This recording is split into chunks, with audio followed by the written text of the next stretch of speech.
Welcome back. It's now Monday the 4th, and not a whole lot has changed since Friday. We've had some pretty cool temperatures over the weekend, including a few little snow showers and rain showers here and there. So there hasn't been a whole lot of new growth since then. We're only about 2-3 degrees here, air temperature right now. You can still see we got a whole pile of tiny little emerging kochias in all these fields, but not a whole lot of growth otherwise yet. I haven't seen any volunteer canola and very little for volunteer cereals yet, but we'll see what else is going on today.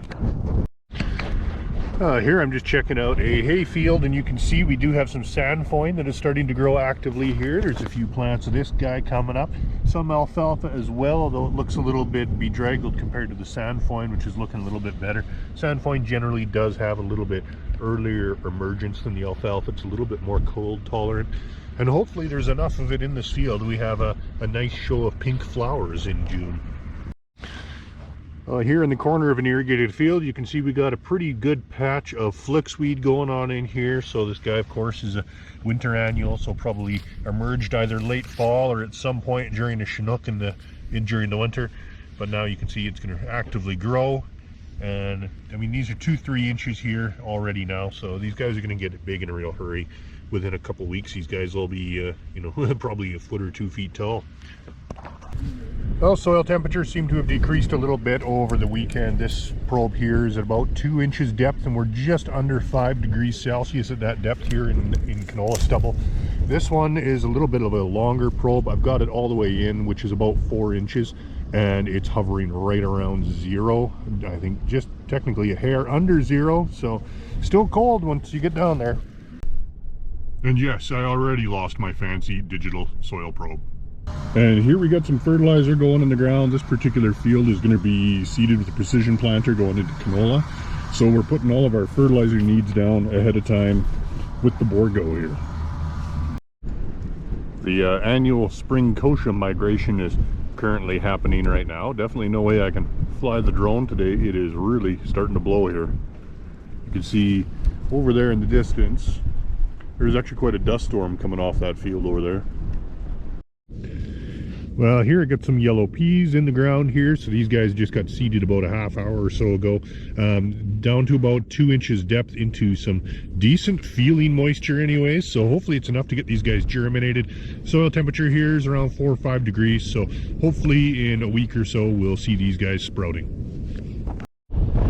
Well, there hasn't been as much growth on the kochia since last week as I thought there would be, but you can see some of these guys here, we are getting first real true leaves on them now. So they are starting to grow quite a bit faster. We're up to about 11 degrees out here now on this horribly windy day. This particular field is going to be going into weeds. This is a bad kochia patch in the field here, so this is going to be a good candidate to apply some dry authority, which for the first time now this year we can actually dole out via the precision pack machine. And yeah, so that's what we're going to do in this field to help keep that kochia down. Down here by McGrath this morning, and no rain down here either. It is very dry in the topsoil layer, so there's not a whole lot of emerging annual weeds at the moment here. Temperature at 2 inches is just around 0 this morning. I think we were around 0 - 1 last night. We're only +3 right now, but yeah, there's very, very dry topsoil conditions. However, once you get down there, there is some moisture once you get down to about 2 inches, and that's part of the reason why it is so cold. But it's very unusual for it to be this dry down here at this time of the year. I mean, my truck is cleaner at the moment than it normally is while driving fields in the spring, that's for damn sure. Well, you can sure tell it blew unusually hard down here yesterday as well.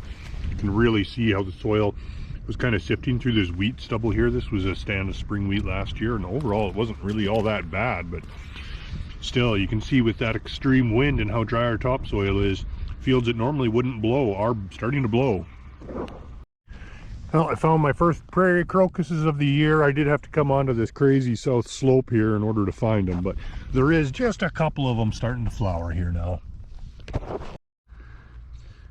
Well, the destructive power of yesterday's wind was pretty impressive. Apparently here there was a big dust storm right along the edge of this windbreak here yesterday, and this is all winter wheat, and you can see it doesn't look like a whole lot of winter wheat here anymore. There's a pretty substantial patch that has been quite heavily damaged. Once you get down and you look at it, you can see it is still here, but a lot of it has been pretty well desiccated and damaged. and thinned out a bit. You know, some of these they're green but crispy. So they will hopefully recover, but they're going to need some moisture and better conditions and less wind in order to do so. But I'm going to send the drone up in the air and take some pictures, and we'll see what it looks like from the air.